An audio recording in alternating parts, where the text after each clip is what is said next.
It's this product we're giving you that is designed to alter your immune system for life. It's designed to trick your immune system into fighting a disease you don't have. And we're not tricking it one time or 10 times or 20 times or 50 times or 60 times. Right now, 72 vaccines by the time you're 18. And we're shocked that suddenly we have immune system dysregulation that is totally confused. Our immune system's attacking proteins in our own body, attacking the myelin sheath around our muscles, attacking our liver and our pancreas.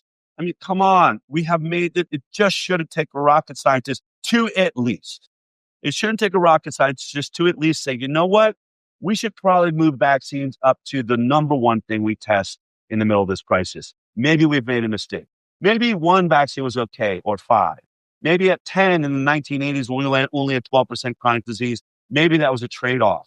But now that we've crossed, and this is what this study shows us, and multiple studies now show us, you have more than a coin toss risk of having a chronic disease in your child if you vaccinate them. That's horrible. That's worse than 50%. This study shows only 43% of the vaccinated will escape having chronic disease if they get vaccinated, whereas 83% of the unvaccinated will never have chronic disease. That is a news flash of all news flashes.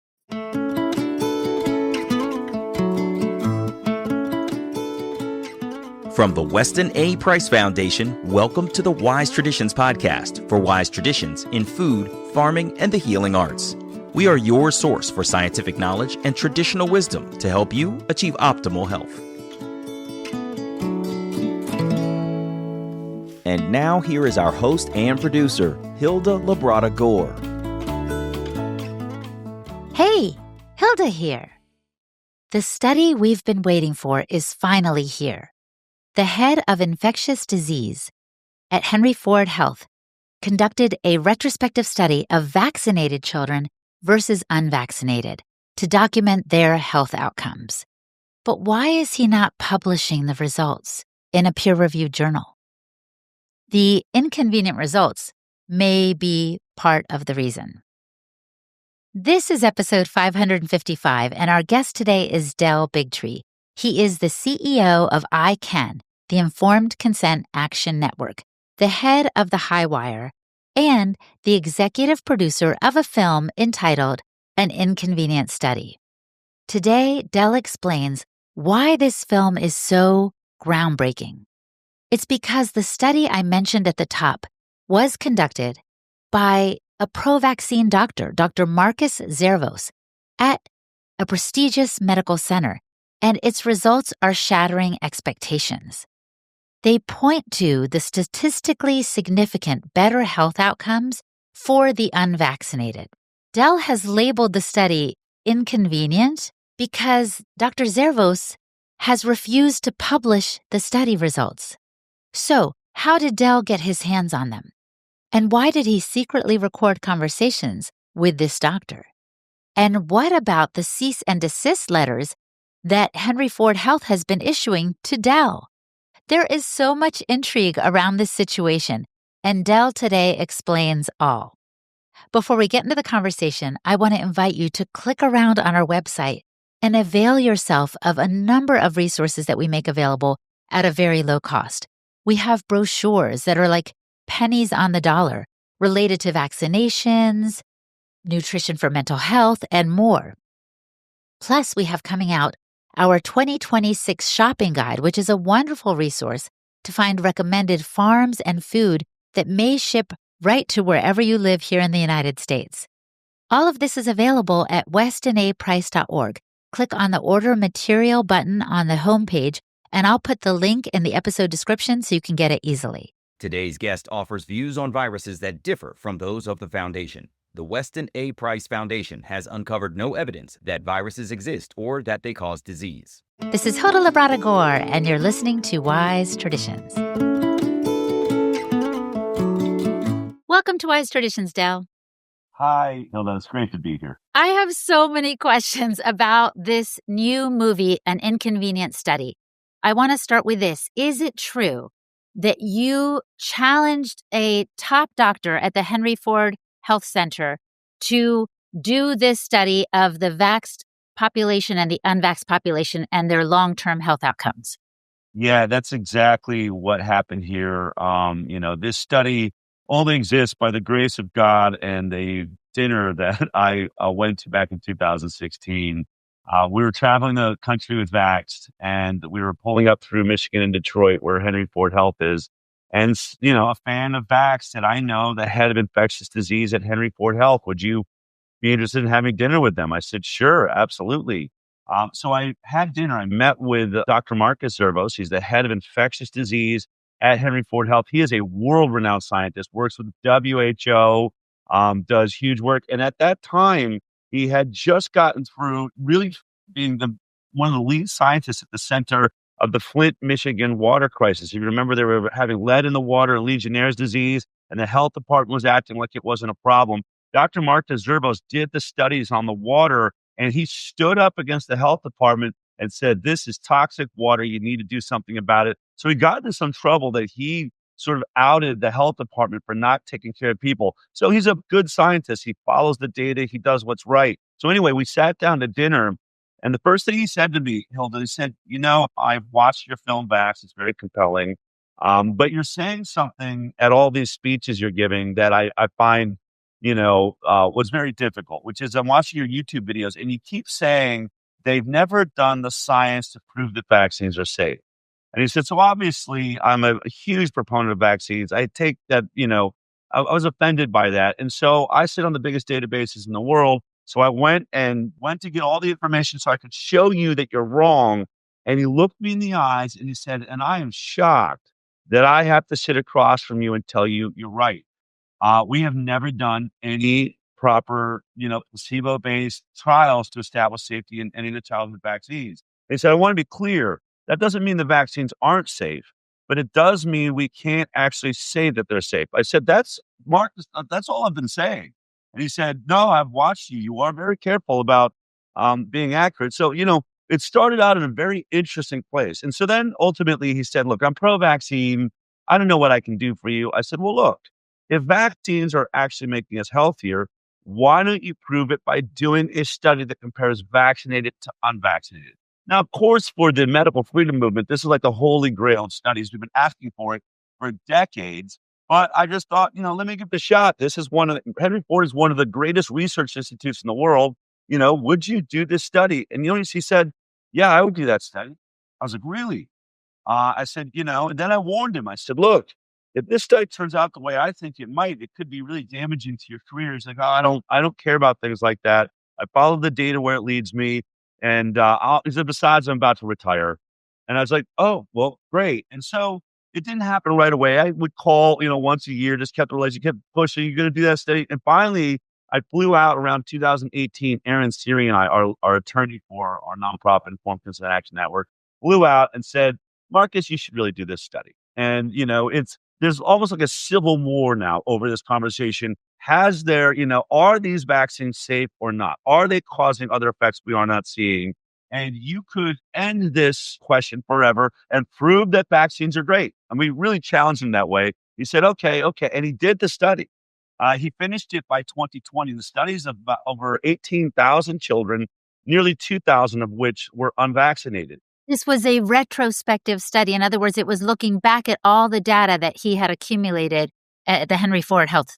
Yeah, so Henry Ford Health has its own medical system, its own insurance system. It's a provider. It's also the hospital where they do that. So they had actually one of the best data collections of the children in this study, because not only do they provide the health, not only are they giving the vaccines, but if the child happened to go to a doctor out of the Henry Ford Health system, because they're also the insurer, they had that data too. So it's some of the best data we've ever seen to do this study.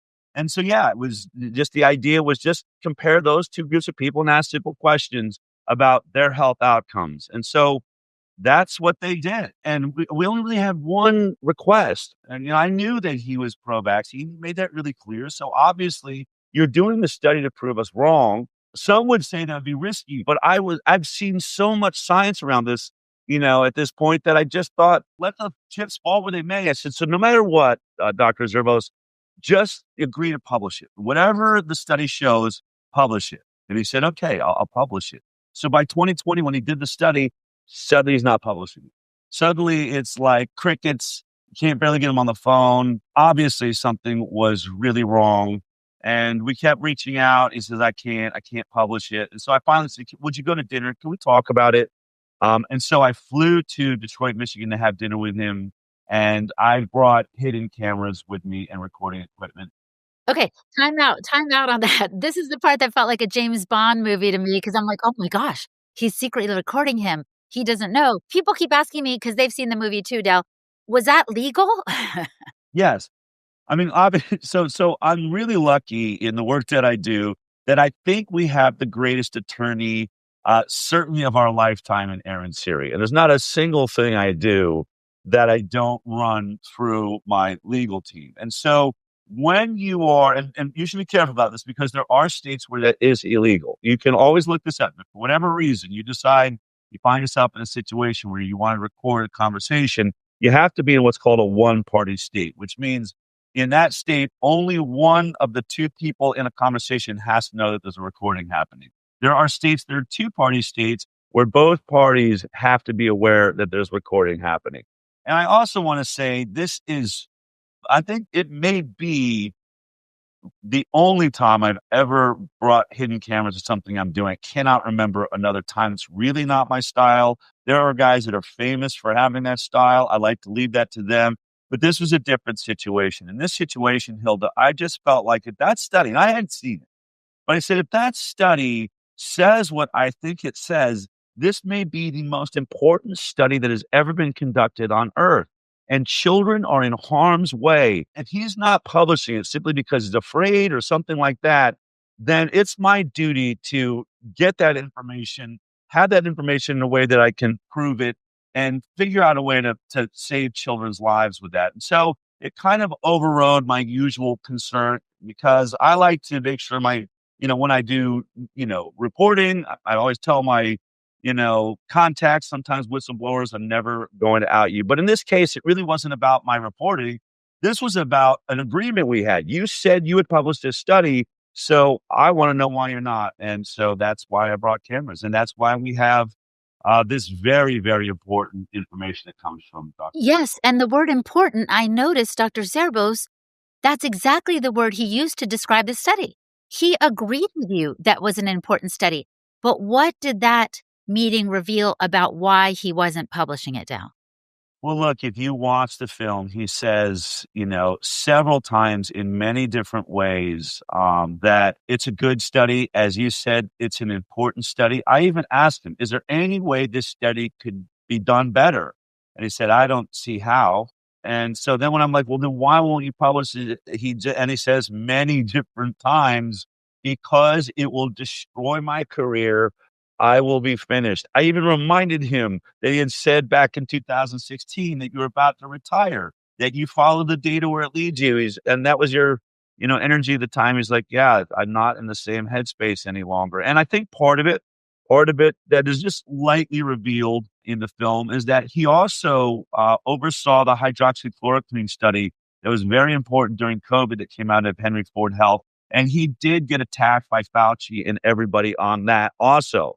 So he'd been attacked for the Flint, Michigan water thing for standing up for what was right. He'd been attacked for, showing that hydroxychloroquine reduced deaths in patients at Henry Ford by 50%. And I just think he had no armor to his consciousness or his soul left. But it is, I want to leave it to people because I think it's what makes the film so fascinating. We have a lot of footage, just crazy footage. You're looking through wine glasses and everything because you have no control over it. But ultimately, it is a very interesting study of a human being because I think his soul comes through. You can feel he wants to do the right thing, but he literally says, I'm not a good person. I'm not a good person. And there's a sad, realization to that. I'm not like those other heroes that come out and speak out. But, it's a fascinating moment. But again, this study, the results are shocking. I mean, the conclusion of the study, 2.5 times the rate of chronic disease if you're vaccinated compared to unvaccinated. I'm not saying 20% more, not a 25% increased risk, or imagine an 80% increased risk. I mean, that would be massive. This is a 250% increased risk of having chronic disease. When you look at autoimmune diseases in the study, nearly 6 times the rate, 600% increased risk amongst the vaccinated, and neurodevelopmental disorders, almost 6 times the rate. So these are off the charts numbers. And I think and it's really been interesting, Hilda. Yeah, and one of my favorite things about this film right now and this study, it is really sparking debate around the world. There are massive scientists and doctors, including Dr. Peter Gutcha, that's one of the founders of the Cochrane collaboration. I've been watching him online, and he's poured through the study. This is a guy that built the collaboration that was going to analyze all studies in the world. They are infamous for doing this. In fact, you think of like Cochrane when you're going to design a study, because you got to look at what they need from a good study. And he is saying, look, any retrospective study has problems with it because it's people that have already made decisions. You don't have control over it the way you would if you did a placebo-based trial. But those placebo trials were skipped by the childhood vaccine program. They've never been done. Now they say it's unethical to do them, which we want to get into. That is a whole thing. So they won't do the studies now. So the gold standard that's left is a retrospective study. And as Gutcha has pointed out in multiple texts, you can check him out. I would follow him, super brilliant guy on X. But he's saying, look, there are problems to any study like this, but these numbers are so big, they cannot be written off by confounding issues or the types of things that Henry Ford Health is arguing and other scientists on the pro-vaccine are arguing. It's not a good study. It's not good data. It's not a big enough control group. There's 2,000 kids that are unvaccinated in this study. Just to give that perspective, by the way, the hepatitis B vaccine we give day one old babies only had 147 total children in the study with no control, no placebo group. And that was perfectly good science to say this vaccine, by the way, was only followed and monitored for 5 days. So 5-day safety studies of 147 children was good enough for a hepatitis B vaccine, a sexually transmitted disease, to be given to day one old babies across America, mandated on them. But 20,000 kids, 2,000 of which are unvaccinated, followed for multiple years, isn't good enough data. I just don't buy it. But, this is why Henry Ford has sent us a cease and desist. They're saying that it's defamation for me to be saying that they didn't publish the study because they were afraid of the results. They're saying the reason we didn't publish it was because it's not a good study, it's bad data. They said that before they knew that I had the hidden camera footage of their lead scientist in infectious disease. What has Henry Ford Health said since this movie has been released and they see their top scientists saying it's an important study, it's a good study, I don't see any way in which we could improve it? Well, they've said they want to see all the footage now. They want all of it, not just what's in the film. We said, first, you're going to have to give us all the data for your study. And so we'll see where that goes. Oh, my goodness. I love it, Del. You're holding their feet to the fire in your inimitable way, and I'm so thankful. I do want to ask, have other groups done this kind of a retrospective study before? I suspect that they have because I think your film hinted at that fact. It does, and it's the most important part of this film. Coming up, Del explains why retrospective studies are so important and why some of them may be flawed. He also goes over the importance of reproducible science. You're listening to the Wise Traditions podcast from the Weston A. Price Foundation. We pause now to recognize our sponsors. The Nutrition Therapy Institute. Do you ever feel like you're the only one who actually cares about real food? You're fermenting, cooking with tallow, sourcing raw dairy, while everyone around you is still drinking Ensure and counting calories. You want to go deeper. You want science to back up your intuition. But nearly every nutrition program seems disconnected from ancestral wisdom, or just seems to mimic the USDA guidelines. That's where Nutrition Therapy Institute comes in. It's different. NTI teaches functional holistic nutrition rooted in science and aligned with your Weston A. Price values. Things like gut health, detoxification, real whole food nutrition, biochemistry, and more that explains why these traditional foods work. You'll walk away with a deep knowledge, a certification, confidence, and a like-minded community to support you. And podcast listeners get 50% off that first course. That's $475 in savings. You can learn more at ntischool.com/wisetraditions. Again, that's ntischool.com/wisetraditions. 50% off for podcast listeners. And the new biology clinic. Modern healthcare systems are failing us.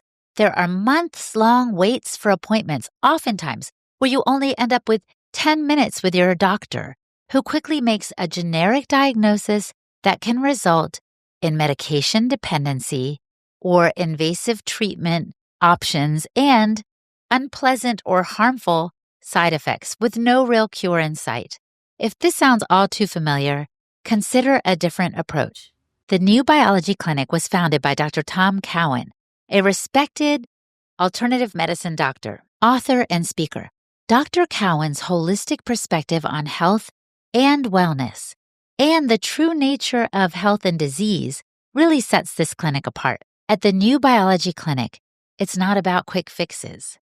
The wellness specialist takes time to understand your unique story, recognizing the illnesses have various causes and factors that play a role, and you deserve a personalized healing experience. Clinic members enjoy a flat monthly fee that includes a range of valuable services like virtual health consults as needed, wellness specialist-led live streams on diverse health topics, access to a members-only resource library, and multiple live group sessions every month. And these sessions cover all kinds of topics from fitness to breathing integration, biofield tuning, guided meditation, EFT tapping, and more. And there are membership options. You can join as an individual, a small or a large family. You can join for pet health and enrichment only, and even one-time health consults without a membership requirement. New Biology Clinic's motivation is to find the root cause of illness, support your personal health journey, and to keep you healthy. So, go to newbiologyclinic.com to learn more or reach out to their friendly care team via phone or email. And whatever you do, use the code WISETRADITIONS in all caps to get $100 off your membership activation fee, or use the code WAPF, all caps, to get your first month free on an enrichment services only membership. Again, go to newbiologyclinic.com to learn more, or reach out to their friendly care team via phone or email. And whatever you do, use the code WISETRADITIONS in all caps to get $100 off your membership activation fee, or use the code WAPF to get your first month free on an enrichment services only membership. Again, the codes need to be in all caps. Your journey to genuine healing begins here. This is Hilda Labrada Gore, and you're listening to Wise Traditions. Truthfully, any singular retrospective study could potentially have some anomaly or flaw that renders it, that you just don't know what it is, right? You're not sure, which is why good science has to be reproducible. It's in fact, just to take a side note, it's one of the beautiful things that Jay Bhattacharya is now involved with as the new head of NIH. What he's now saying is we're no longer going to give the quality of the editor, whether it's the Lancet or the British Medical Journal. Your study won't be esteemed because of the esteem of the paper you're published at. Your study will be judged on its quality on the amount of studies that have reproduced the same results. Ooh. And so he is moving science where it should have been, which is, and every editor, almost every editor of these peer-reviewed science mags over the last several years, as you know, has said more than 50% of the science that's happening in our journal can't be reproduced, which means it's total baloney. All these things that we see being published, you can't assume they're true. Harvard went and started testing many of the scientific realizations in papers across the country. Same thing, less than 50% could they reproduce the science. So reproducible science is everything right now in a world where there's so much funding, there's so much, motivation to push your flaws and things under the bed. And I say all that because that is what is so important, I think, about this study.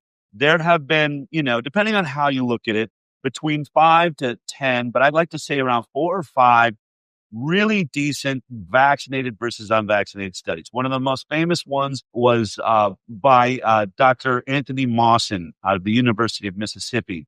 He did a homeschool study where he polled 600 mothers of homeschool children and collected that data of the vaccinated and the unvaccinated. In that study, very similar numbers to this, by the way. I think in that one, there was something like 5 times the rate of neurodevelopmental disorders. He got 4 times the rate of autism, 30 times the rate of rhinitis, off the records charts of asthma. Many of the same things, not all exactly, but the same signal happens in the Henry Ford study. Also, you have Dr. Paul Thomas. Dr. Paul Thomas is the Oregon doctor who checked. He had a huge pediatric practice. He finally, and because he was waking up to vaccines, he was allowing people to not vaccinate. So suddenly one day he said, you know what? I have a lot of patients that aren't vaccinated. Let me go ahead and take all the health records of every kid that was born in my practice and compare the vaccinated to the unvaccinated.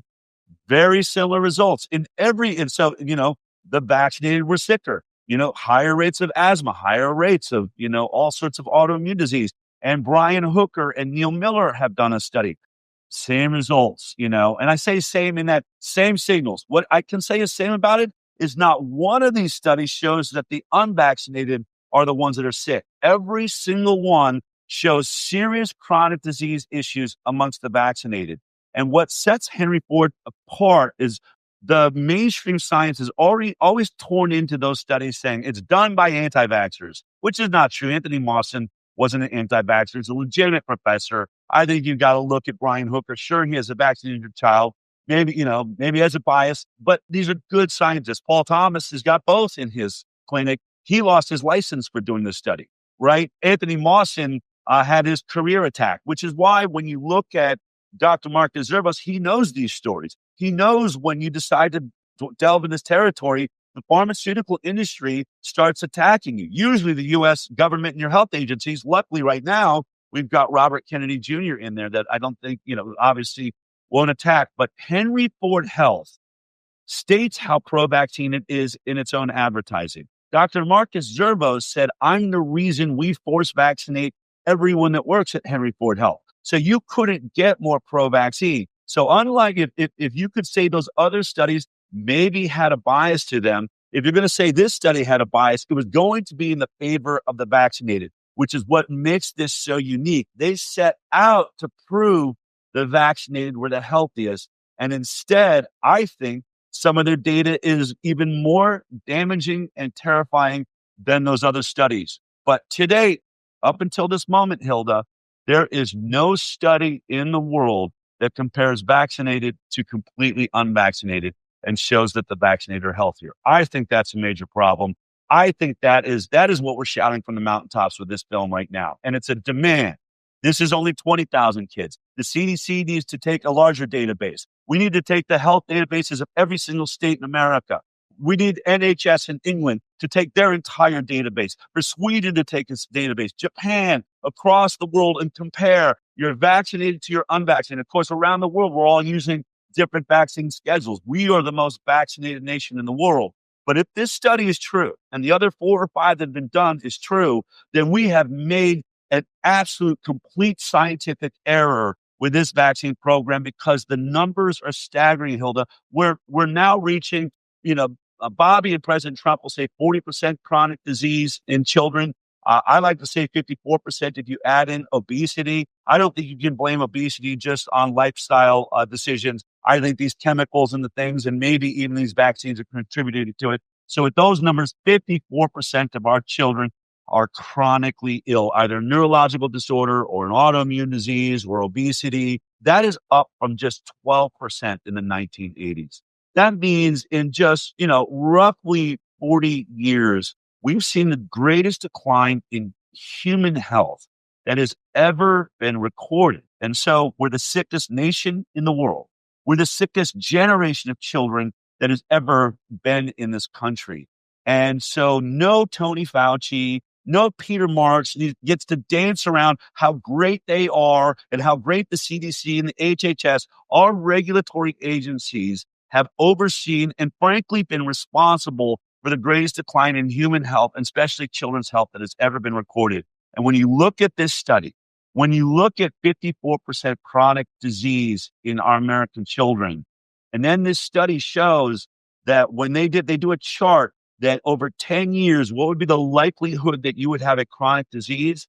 In the vaccinated, that likelihood was 57% in this study. That is really close to the 54%, 57%. And just, yeah. I want that to sink in. These stats are staggering, like you said, and are signs, if not at least red flags, for the parent who is in the balance right now and uncertain about how to proceed.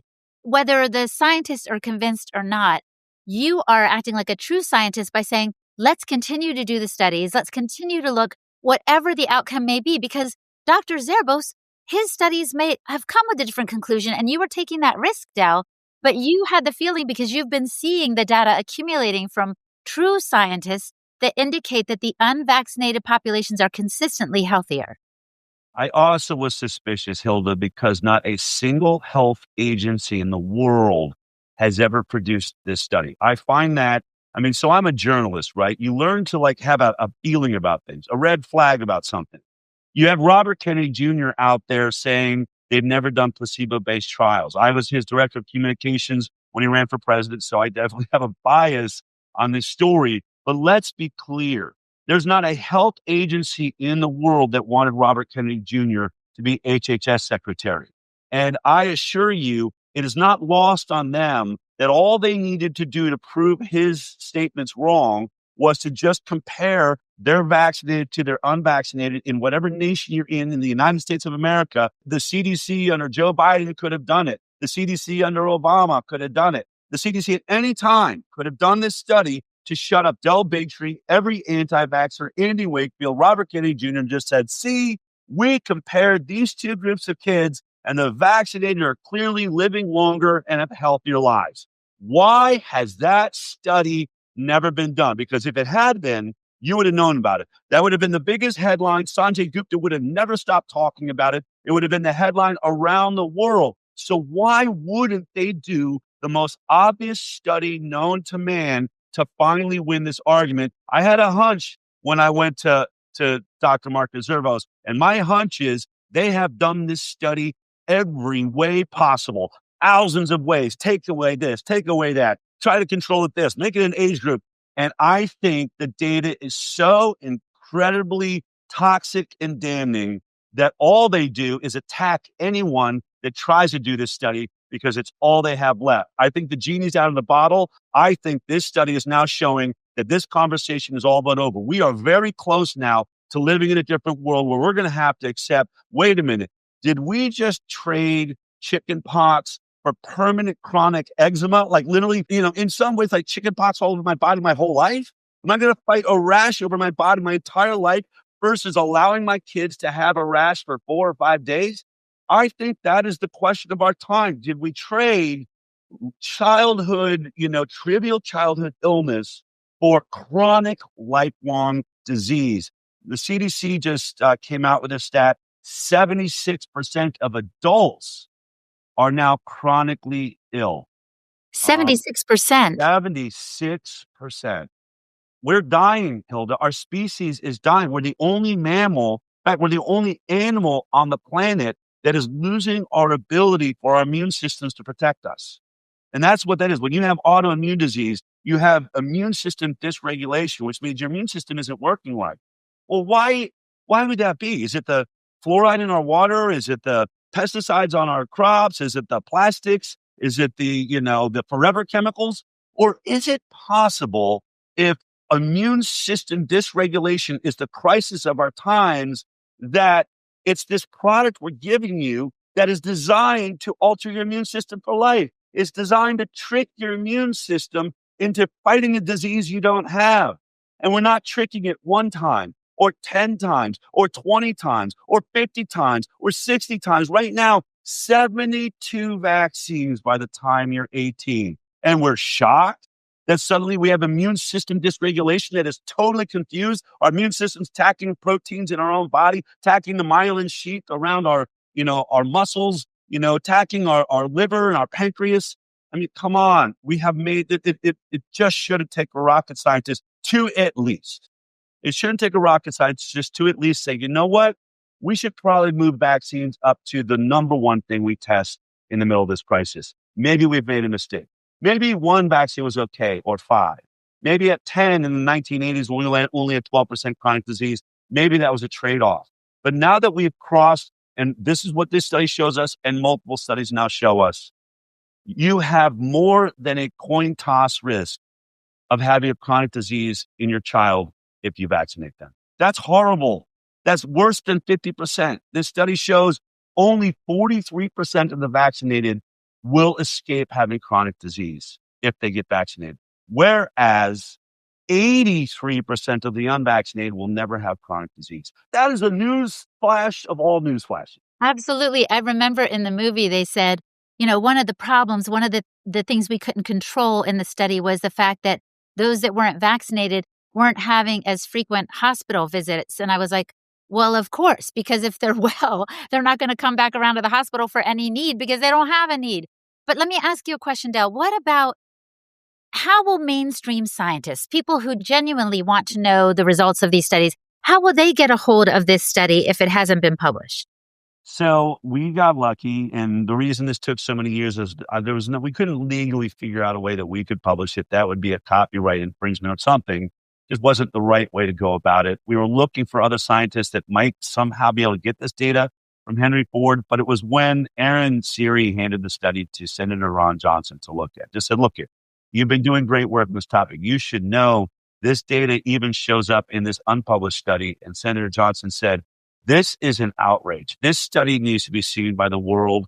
He says, as a public representative, I guess, he is allowed because if it's for the public good, he overcomes some of the limitations. So he published the study on the Senate website and had a hearing about it. I don't know, it must have been a month ago.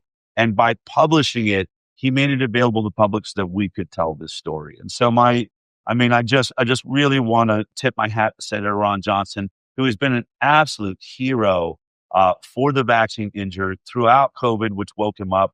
But moving beyond that, looking at his childhood vaccine program, he gets it. And at great risk, to certainly his own career. But that's what made that possible. And so anyone that wants to read the study is available first on the Senate website, but our website, and inconvenientstudy.com, has the entire study there. We also had the film that you can watch for free. I want everyone to share it with the world. You can download it and have a house party. If you wanted a movie theater, you can ask for it and we'll send the higher, copy, the high quality copy that a movie theater would use. And also what we're doing, Hilda, is we are publishing on that website all the attacks on the study. Because as you pointed out, I do believe in the scientific method. I do want the challenges. Unlike science, I don't want to censor people that aren't agreeing with me. I want an uncensored scientific debate to take place. It needs to take place now. It appears to be happening. So we are putting out all of the attacks that the mainstream scientists are making on this study, and we are rebutting them with scientific evidence and the reason that we think that this study stands up, which is exactly what Peter Gutcha is doing all on his own. He's pointing out how I just really believe that these results, and look, we're all saying the same thing. This should not be the final study. This, does not end this conversation. Hopefully, this is the beginning of the most robust conversation that will ever happen in the world. We need more studies. They need to be bigger. We need both sides signing off on how you're going to do the study before it's done so that we keep bias out of it. You make sure that we're not letting in some sort of, bias that can affect the studies. This is what I think Robert Kennedy Jr. is trying to do right now. I think this film and this study primes our understanding of the vaccinated versus unvaccinated study and the need for it to happen. So, it's a simple film. It's a great film. It's a human study. And all the information you want is at inconvenientstudy.com. Okay, I love that so much. And we'll, of course, put all the information and the links in the show description. Just a couple more questions as we wrap up. I think I know the answer to this one, but I have to ask, what is keeping these important agencies and scientific institutions and health centers from doing this study, from replicating this study, from asking this important question? Is it just money, Del?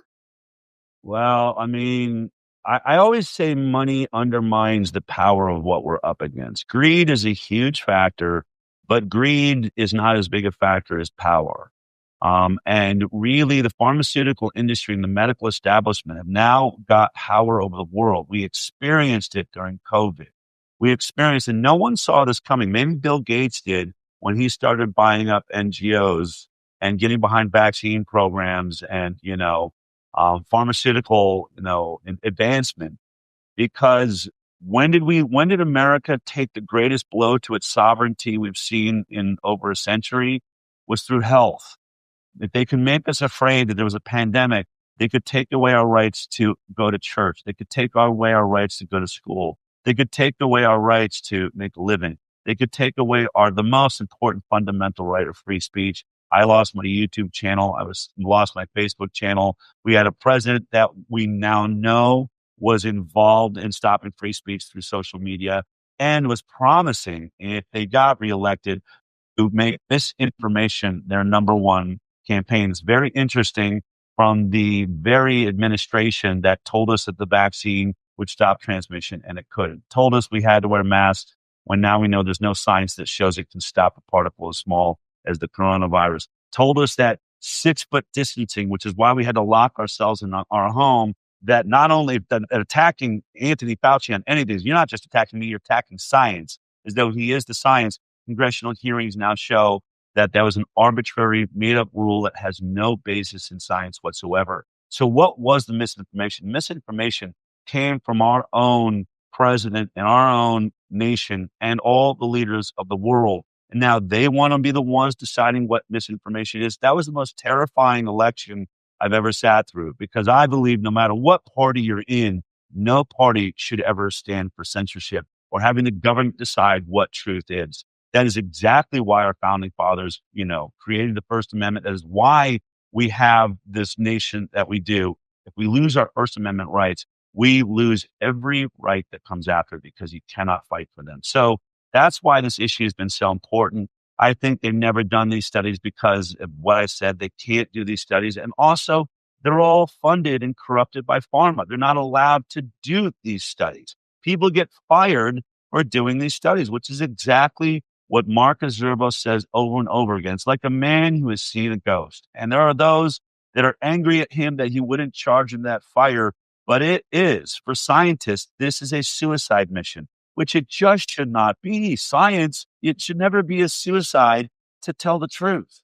It's got to change, or we are going with where technology is going and the games that they're playing and the things that they're trying. If we can't challenge it, I don't think our species is long to this earth. If we keep doing what we did during COVID, which is rush a product on the market that had never been successful in animal models, race it out to the public in a year, lie to the public about its efficacy, lie to the public about its safety, and then tell you can't go to work or school without getting that product.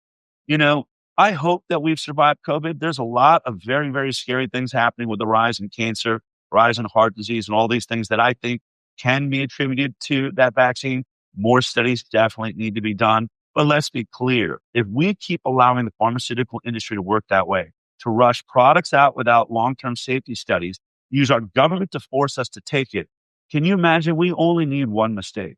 We only need one mistake that if we were getting a product everyone has to take that wipes our species off the planet. There has never been a virus that came anywhere close to wiping our species off this planet. Never.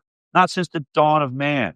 But a mistake by man that is forced into everybody, that could be the end of us, which is why we need the scientific method. I feel like this film and this study has just, put a couple of shock paddles, and I think we woke up science. They're attacking it. Great. You're awake. Let's have this debate. Let's do this now. I love this. All right, 2 more questions, then we'll wrap up. One is this. What do you say to the person who's like, oh, there goes Del Bigtree again. He's just against vaccinations and science. All the critics you may hear. What do you say to the person who dismisses out of hand this whole study and its results, what you've published in your movie? Well, you dismiss it at your own peril, right? If you decide to stick your head in the sand and not look at the other side of the argument, the definition of insanity is just believing you're the only one that's right. I make sure that I am very careful to ask myself in everything I do, am I just seeing this because I have a bias? We all have confirmation bias, no doubt about it. What we believe is what we see. It's not what we see is what we believe. What we believe is what we see. So we have to be careful with everything that we do, which is why I've approached this film that way. I'm only showing you the evidence. This is not an opinion. I'm showing you the evidence, all the studies that have shown this result, the people that have done these studies. You need to take that information in. If you can't listen to the other side, then you actually don't believe in science. You are now part of a religion. Religions demand faith in the perspective that you have. Science demands the challenge, and you should want the challenge. You should want to see the challenge, and you should want to have the argument and say to your side, hey, what are we going to challenge that with? What is our rebut to that? And then you come to your own conclusion. You cannot be informed if you do not know both sides of this conversation. Oh my gosh, I love that so much. All right, and now I want to pose to you the question I love to pose at the end of every episode, Del. If the listener could do one thing to improve their health, just one thing to take a step in the right direction of being their healthiest self on this planet, what would you recommend that they do? I think I said this last time. Drink more water. Why? Because I need to. And if one thing I'm not doing enough of, it's drink water. I don't think when I go around, we are not drinking enough water. So every toxin is building up. We're not giving our bodies the ability to release, I've heard heard a great speaker say sauna, sweating every day is one of the best things you can do, but you got to have water inside of you to be able to sweat something out. So I'd say drink water. I love it, Del. On behalf of the Weston A. Price Foundation, it has been a pleasure talking to you today. Thank you so much. All right. Thank you, Hilda. I appreciate it. Our guest today was Del Bigtree. You can visit his websites, thehighwire.com, icandecide.org, and even aninconvenientstudy.com to learn more. And I am Hilda Labrador, the host and producer of this podcast on behalf of the Weston A. Price Foundation. You can find me at holistichilda.com. And for the transcript for this week's episode, visit our website, westonaprice.org, and click on the podcast page. And now a simple reminder to avail yourself of the resources that we have on our website. Go to westonaprice.org, click on Order Material, and find everything from brochures to our shopping guide to our most popular main brochure called The Timeless Principles of Healthy Traditional Diets. We are here for you. And thank you so much for listening, my friend. Stay well, and remember to keep your feet on the ground and your face to the sun. On behalf of the Weston A. Price Foundation, thanks for listening. We have many free resources to support you on your health journey. Visit westonaprice.org to find podcasts, articles, videos, and more. You can also find a local chapter near you for help in finding sources of great food. We invite you to support the Foundation's mission of education, research, and activism by becoming a member. Thanks again, and take care. Wise Traditions is a project of the Weston A. Price Foundation for wise traditions in food, farming, and the healing arts. The content on this podcast is provided for informational purposes only and is not intended to substitute for the advice provided by your doctor or other healthcare professional. It is not intended to be, nor does it constitute healthcare or medical advice.